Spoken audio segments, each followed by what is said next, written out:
오늘의 제목은 성탄을 가는 게 한 사람입니다. 한 사람.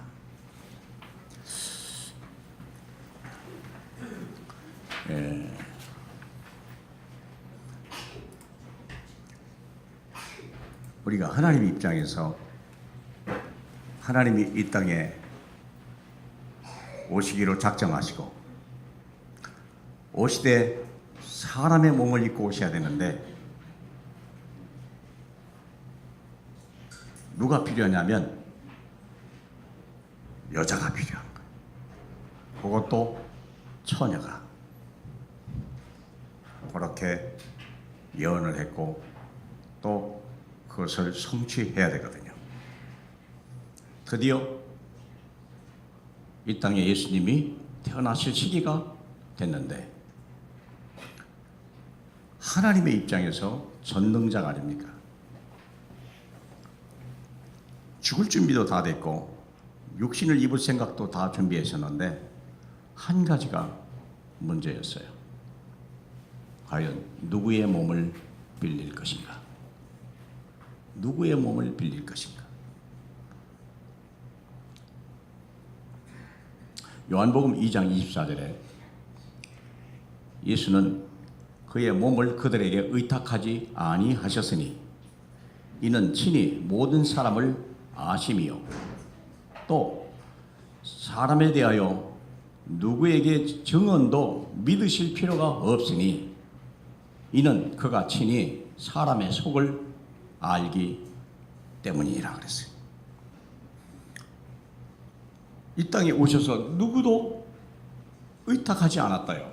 예수님이. 왜냐? 그의 사람됨을 알기 때문에.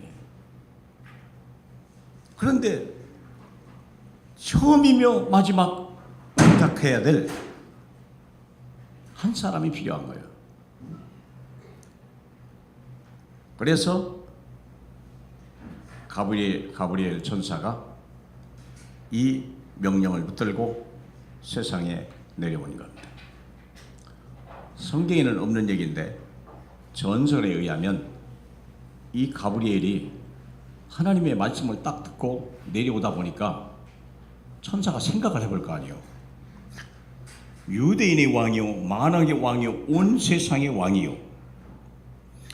그 왕이 이 땅에 태어나려고 하면 아무래도 하나님의 명령이 좀 의심을 들은 거예요. 내가 말씀을 잘못 들었나? 왜 그러냐? 나사렛 동네로 가라 그랬거든요. 그것도 갈릴리 나사렛. 갈릴리는 마태복음 4장에 보니까 이방인의 땅이라고 그랬거든요. 정통 유대인이요 다윗의 자손이 이방인에 태어나겠냐? 그리고 또 명령을 가다 보니까 이게 이미 정혼한 사람이라. 아, 내가 혹시 명령을 잘못 받았나 보다 하고 찾아간 것이 누구냐면 헤롯 왕의 딸에게 찾아갔어요. 헤롯 왕의 딸에게가 찾아가서 유대인의 왕이 이 땅에 오셔야 되는데 당신의 몸을 좀 빌리자. 이 처녀가 막 기겁을 하는 거예요. 나 그리하면 우리 아버지한테 맞아 죽습니다. 이 천사가 아닌가 보다 하고 대제사장의 딸에게 또 찾아갔어요. 적어도 이 정도 신분과 이 정도 가문은 돼야 되는 거 아니야. 대제사장의 딸도 우리는 율법 때문에 그건 불가능합니다. 나는 드리고 싶은데 우리 가문의 전통 때문에 이건 절대 불가능합니다. 다른 데 가보세요. 그리고 찾아간 것이 갈릴리 나사렛 동네의 정혼한 처녀. 인간으로서는 도저히 이성이 허락지 않으나 이 가브리엘이 드디어 그 집을 찾아갔어요.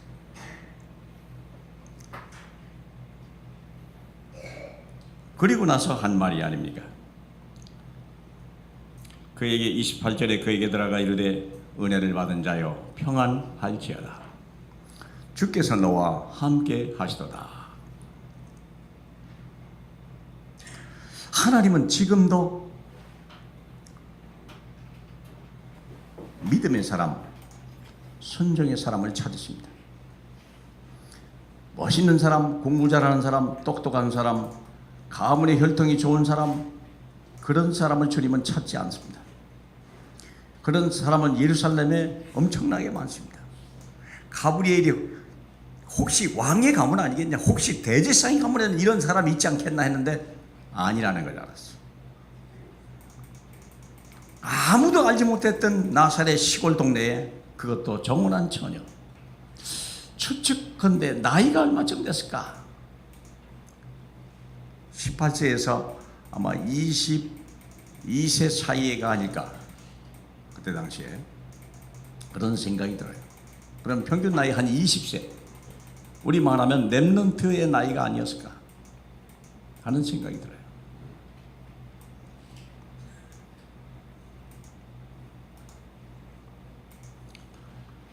그러면서 하나님의 말씀을 전하는 거죠. 이 처녀가 과연 맞는지. 마치 엘리야가 사르밧 과부를 찾아갈 때의 그 마음이었을 것이다, 그런 생각이 들어요. 가서 찾아보니까, 사르밧 과부 찾아가 보니까 부잣집인 줄 알았죠.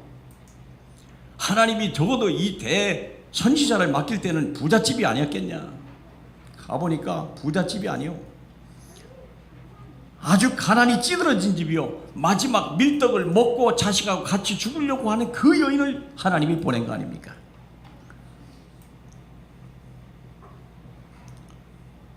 이 천사가 마리아의 집에 찾아가서 하는 말입니다. 은혜를 받은 자여 평안할지어다, 주께서 너와 함께 하시더라. 처녀가 이 말을 듣고 놀라 이런 인사가 어찌민가 생각하며 이때 말하죠. 보라, 내가 잉태하여 아들을 낳을 것이니 그 이름을 예수라 하라.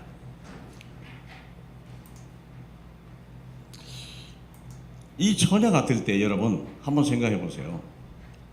과연 이게 합당한가?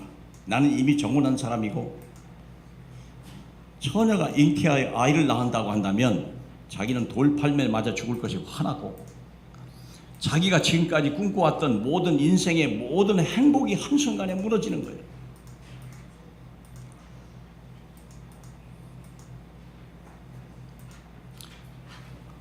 이 마리아가 하는 말은 놀라운 얘기를 합니다. 34절, 마리아가 천사에게 말하되 나는 남자를 알지 못하니 어찌 이런 일이 있으리까. 저는요, 예전에 이 말이 거짓이라는 말로 들었어요. 내가 남자를 알지 못하는데 어떻게 내가 아이를 낳겠습니까? 근데 내가 몇 번을 읽어보면서 이게 거짓이라는 말이 아니라 하나님의 말씀이라면 내가 순종하겠습니다. 그런데 내가 어떻게 하면 잉태할 수 있겠습니까? 하는 말이에요. 그 말입니다. 그러니까 천사가 방법을 가르쳐주죠. 35절입니다. 천사가 대답하여 이르되 성령이 내게 임하시고 지극히 높으신 이의 능력이 너를 덮으리니 이러므로 나실 바 거룩한 이는 하나님의 아들이라 일컬음이라. 성령이 임하면 잉태가 될 것이다. 바로 천사가 대답합니다. 그 말의 의미는 내가 남자를 알지 못하는데 어떻게 이런 일이 있을까 하는 말은 거절하는 말이 아니고 방법을 물어봤다는 것을 반증하고 있습니다. 자기 인생의 지금까지 20년의 삶을 아름답게 가꾸고 자기도 멋있는 나머지 삶을 꿈꾸었던 그 순간에, 마지막 순간에 요셉 알잖아요. 마태복음에 보면 얼마나 신실하고 자기 아내를 사랑하는지, 그리고 자기 자식이 아님에도 불구하고 한마디 입을 내지 않고 끝까지 장성할 때까지 이 아이를 자기 아들로 키웠던 요셉의 성품 아닙니까? 이렇게 좋은 남편이 혹시 나를 버리면 어떡하나, 얼마나 염려가 없었겠어요. 그렇겠습니까? 그런데 이 마리아는 거절한 여이 없다는 거예요. 혹시 마음의 위로가 될까봐 36절에 보죠. 보라 네 친족 엘리사벳도 늙어서 아들을 낳았느니라. 본래 임신하지 못한다고 알려지니까 이미 6달이 되었느니라.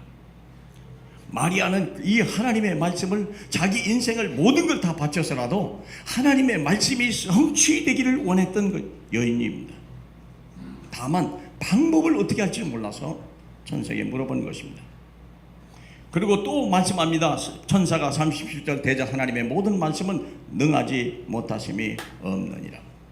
그때 드디어 38절 마리아가 이르되 주의 여종이오니 말씀대로 이루어지이다. 야, 어떻게 이런 일이 있을까? 저는 우리 렘넌트에게 이런 하나님의 은혜가 임했으면 좋겠습니다. 믿습니까? 하나님의 은혜요. 우리가 하나님의 일을 하고 세상을 변화시키고 정말로 내 인생을 가치 있는 인생으로 만들기 위해서는 어떤 지식도 외모도 그것이 아닙니다. 어떤 열심도 노력도 아닙니다. 준비는 하나님의 말씀이 내게 이루어지는 그 믿음이요, 믿음. 그리고 순종입니다. 믿습니까? 믿음과 순종의 여인을 찾는 거예요. 똑똑하고 훌륭하고 멋있고 이런 사람들은요, 예루살렘에 엄청나게 많아요.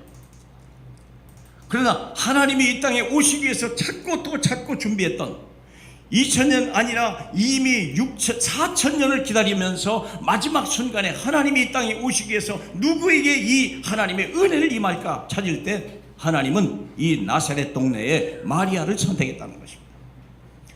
우리 렘넌트들도 하나님이 눈여겨보시는 분 되길 바라고 하나님이 지명하여 쓰시는 분 되기를 주님의 이름으로 축복합니다. 믿음입니다. 믿음. 무엇을 믿음입니까? 하나님의 말씀은 반드시 성취된다는 믿음이요. 이게 천명입니다. 뿐만 아니라 하나님의 말씀을 듣고 순종하는 사람을 통하여 하나님은 성취하신다는 거예요.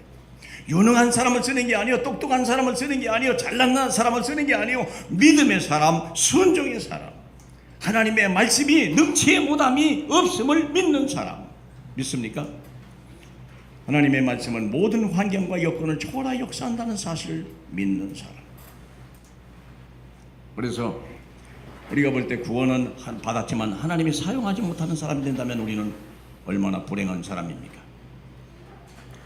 그러면 하나님이 쓰지 못하는 사람은 어떤 사람이냐? 내 소유와 하나님의 소유가 이렇게 구별된 사람.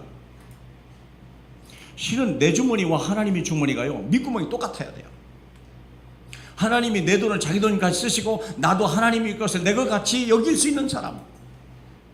주머니는 다른 것 같아도 밑구멍이 똑같은 사람. 믿습니까? 내 능력과 하나님의 능력이 같은 사람. 나는 능력이 없어도 내 아버지는 전능하신 하나님이라는 그 능력을 믿고 순종할 수 있는 사람. 하나님은 이런 사람을 쓰는 것입니다. 또 내 시간과 하나님의 시간이 분리된 사람이 아니라 같은 사람. 나는 이미 영생을 얻은 자요, 내 모든 시간은 주님의 것이다. 주님이 달라 하면 얼마든지 드릴 수 있는 사람. 믿습니까? 거절하지 않고 조건 달지 않고 이유 달지 않고. 그리고 네 번째는 내 인생과 하나님의 사역이 분리된 사람이 아니라 하나 된 사람. 내 삶 자체가 하나님의 사역이 되고 하나님의 계획이 되고 하나님의 언약 속에 있는 사람.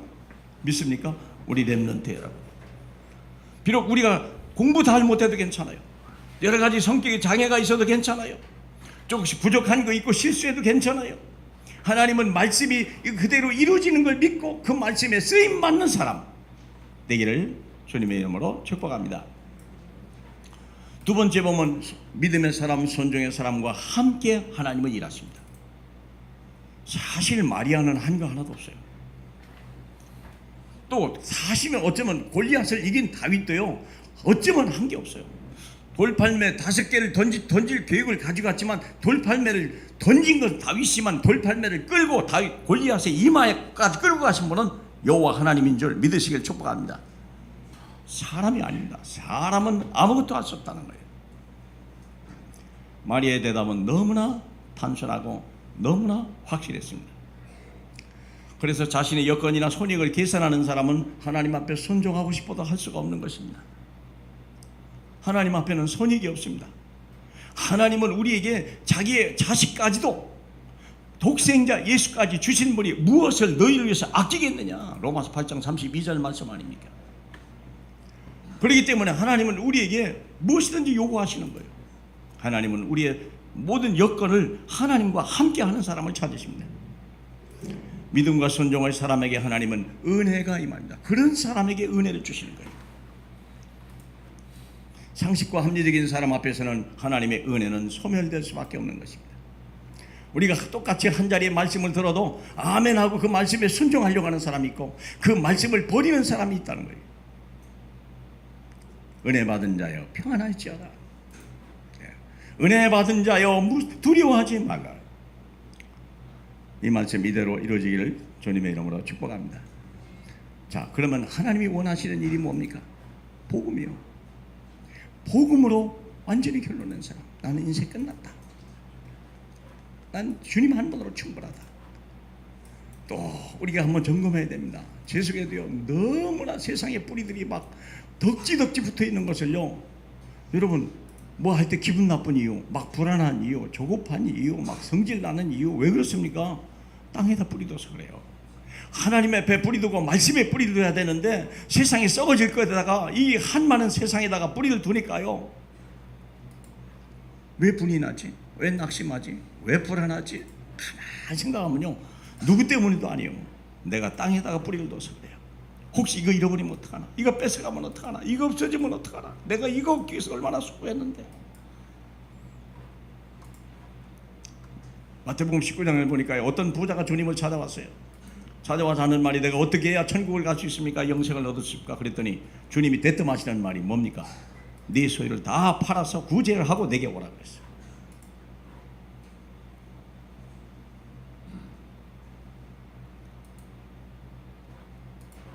이 부자는요, 이 부자 청년은 부가 자기의 장점이라고 생각한 거예요.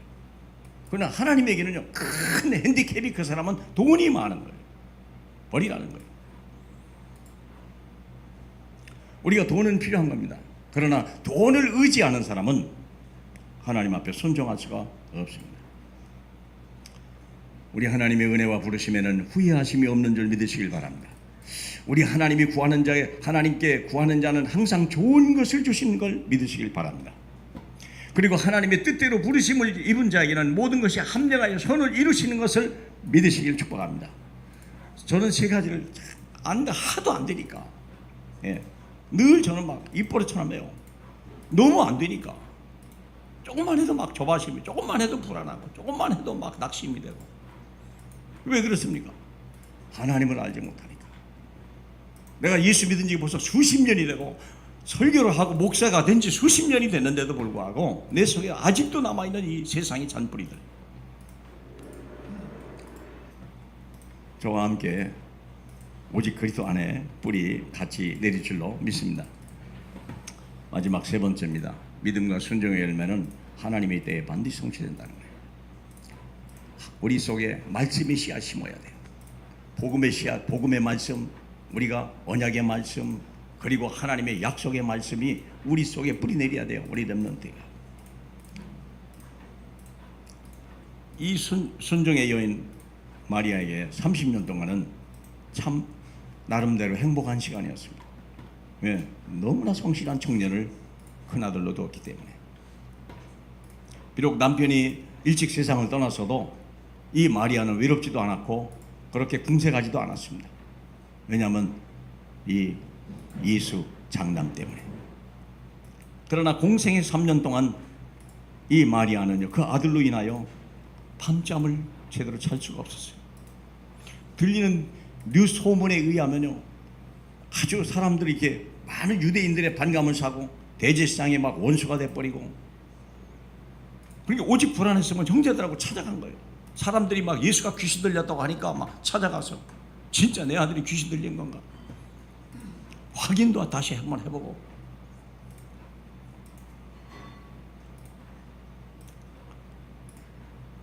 그리고 마지막 공생의 마지막 3년에 십자가의 고난의 길을 가시는 그 모습을 보고 이 마리아는요, 심령이 찢어지는 것 같았어요. 과연 이 언약이 맞는가? 하나님은 축복이라고 얘기하셨는데 과연 이게 이 고난이 정말 축복이 맞는가? 모든 사람이 그 앞에 무릎을 꿇고 그 앞에 모든 예수를 주로 고백한다고 했는데 주 예수 옆에 아무도 남아 12 제자까지 도망가 버리거든요. 이때 마리아의 심령은요, 혹시 헛된 것 아니냐? 혹시 잘못된 거 아니냐? 얼마나 두려웠겠어요.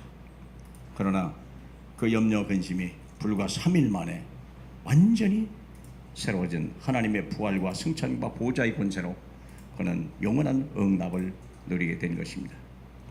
사랑하는 성도 여러분, 우리 렘넌트 여러분, 우리는 지금 보잘것없고 우리는 가진 것 없습니다. 그러나 하나님이 우리에게 주신 것은 하나님의 약속의 말씀입니다. 특별히 렘넌트는요, 하나님의 자존심을 걸고 하나님이 부르신 렘넌트예요. 렘넌트란 이름을 아무나 쓰질 않아요. 한번 세상에 나가서 친구들에게 렘넌트란 너 렘넌트 알아? 물어보세요. 몰라요. 렘넌트를 모른다는 말은 그리스도를 모르고 약속을 모른다는 뜻이에요. 렘넌트는요, 세계복음화의 언약을 준 거예요. 믿습니까? 예. 우리 선생님들이 그렇게 여러분에게 가르치는 이것이요, 여러분의 인생을 끌고 가는 거예요. 하나님의 말씀이 여러분을 끌고 가는 거예요. 여러분이 가는 게 아니에요. 내가 어떤 인생을 살까 고민할 필요 없고, 내가 무엇을 할 것인가 고민할 필요 없습니다. 하나님의 말씀이 여러분을 끌고 갈 줄로 믿습니다. 하나님의 말씀은 살아있고 운동력이 있을 뿐만 아니라 내 발의 등이요 내 길의 빛이요. 믿습니까? 그분은 나의 목자요. 렘넌트란 이 아이디만 가지고도 여러분의 인생은요, 세상과 견줄 수가 없는 거예요. 저는 이 마리아도 렘넌트였다, 저는 그렇게 생각합니다. 불과 20살에 이미 모든 예수가 그리스도 결론 내고 하나님의 말씀이 내게 이루어지이다. 내가 꿈꿨던 내 인생이 아니라 하나님이 디자인하는 그 인생을 살기를 원하고 자기 모든 것을 다 드렸단 말이야. 어쩌면 전무후무한 이 땅에 살고 간 65억, 지금 살고 있는 65억 중에서 가장 최고의 축복을 받은 한 여인, 성탄이 가득해 한 여인. 저는 이 땅에 이 예수님이 오시기 위해서 가장 눈여겨봤던 것이 바로 이 마리아가 아니었을까, 그렇게 생각합니다. 마리아의 믿음이 성숙한 그때를 우리 주님은 이 땅에 오시는 날 성탄절로 삼으신 날이 아니었겠나. 한 사람이 성숙하는데, 믿음이 성숙하는데 하나님의 온 열심이, 하나님의 온 관심이, 하나님의 모든 열정이 여러분에게 있음을 믿으시길 축복합니다. 하나님의 때인 것 같지만 실은 우리가 이 하나님의 믿음에 서 있는 그 날을 우리 주님은 기다리는 거예요. 출애굽의 애굽에 가는 데는 한 달이면 가주가 있었습니다. 애굽에서 가나안 땅 가는데. 그러나 주님은 40년이 걸렸던 것은 하나님이 무능하심도 아니요, 성도들의 믿음이 아직 약하기 때문에. 그래서 우리 주님은 이번 주 메시지는 믿음이 강한 우리입니다. 우리가 마리아에게 가장 좋은 것을 뺏겼지만 이제라도 하나님은 우리에게 너무나 많은 아직도 축복과 응답들을 우리에게 주시려고 준비한 줄로 믿습니다. 결론 봅니다. 성탄절 기도 제목입니다. 하나님이 우리에게 부탁하신 전도자의 직무와 재직의 직무를 믿음과 순종으로 잘 섬기시기를 주님의 이름으로 부탁합니다. 누구 보지 마세요. 앞에 가신 분도 보지 마세요. 하나님과 여러분의 사이에서 소통이 있길 바랍니다. 두 번째는 주님이 내 안에서 항상 힘이 되고 기쁨이 되실 줄로 믿습니다. 에베소 1장 16절로 19절에 보면요, 바울이 에베소 교회에 4가지 기도를 했어요. 4가지 기도. 첫째는 지혜와 계시의 정신을 주사 하나님을 알게 하시라. 두 번째는요, 부르심의 소망이 얼마나 엄청난 것인지 알게 해달라. 그리고 부름받은 자의 그 기업의 풍성함이 얼마나 엄청난 것인지 알게 해달라. 그리고 그 기업을 가진 자에게 역사하시는 하나님의 권능이 얼마나 엄청난 건지 알게 해달라. 4가지입니다. 하나님의 부름을 받고 하나님의 일을 위해서 내 삶을 드릴 때 4가지를 알아야 된다는 거예요. 에베소 1장 16절 19절입니다. 다시 한번 할까요? 계시의 정신을 주사 하나님을 알게 해달라. 그리고 부르심의 소망이 얼마나 엄청난 것인지 알게 해달라. 세 번째는 뭐니까 그 부르신 자에게 주시는 하나님의 기업의 풍성함이 얼마나 엄청난 것인지 알게 해달라. 마지막으로 네 번째는 그에게 역사하시는 하나님의 권능이 얼마나 엄청난 건지 알게 해달라. 이것은 오늘 마리아에게도 임한 하나님의 능력이요, 오늘 우리에게도 주시고자 하는 하나님의 능력인 줄로 믿습니다. 그래서 땅끝까지 가시는 주님의 걸음 속에 나도 있게 해달라. 예, 저는 주님 오시는 날까지 어떻게 땅끝을 열어서 우리 렘넌트들이 가는 길을 내가 열어줄 수 있을까? 저는 그 일을 하다가 하나님 앞에 부름받고 싶습니다. 우리 사랑하는 우리 열린 렘넌트, 아직 어리고 아직 철부지 같지만 하나님은 이들을 부르셨습니다.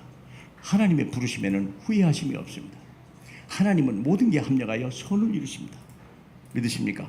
사랑하는 렘넌트 여러분, 오늘 성탄절에 여러분과 함께 예배드리게 된 것 감사하고, 귀중한 우리 장로님이야 모든 중직자들과 함께 이 귀한 예배드림, 성탄을 가능케 한 한 사람, 이제는 주님이 세계복음화의 언약을 가능케 하시는 한 사람으로 쓰임받기를 주님의 이름으로 축복합니다. 하나님 감사합니다. 우리 열린교회를 버리지 아니하시고 열린교회를 떠나지 아니하시고 오늘도 함께 하시고 이 예배를 받으시니 감사합니다.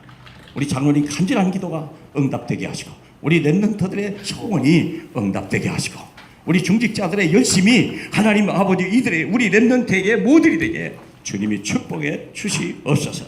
예수님 이름으로 기도하옵나이다. 아멘.